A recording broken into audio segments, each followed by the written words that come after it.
अस्सलामुअलैकुम अनोखी स्टोरीज़ के तमाम सुनने वाले बच्चे और मेरे दोस्त उन सबको मैं खुश आमदीद कहता हूँ।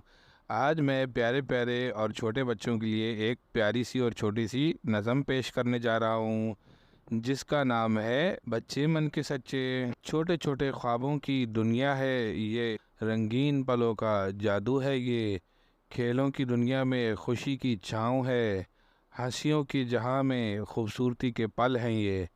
कागज़ों पर तस्वीरें हैं तुम्हारी हुनर की, ख्वाबों की कहानियाँ हैं बच्चों के हुनर से। रोशनी हो तुम, मुसर्रत हो तुम हमारे दिल की, ना लगे नज़र तुम्हारी मुसर्रत को ये दुआ है हमारी। चलो मिलकर बनाए खुशियों की एक नई दुनिया, बच्चों की आवाज़ों को भर दें इस जहां में। प्यारे बच्चों, अगर आपको ये प्यारी सी नज़म अच्छी लगे तो इसको लाइक कीजिए, शेयर कीजिए और मेरे चैनल अनोखी स्टोरीज़ 786 को सब्सक्राइब कीजिए। अस्सलाम वालेकुम।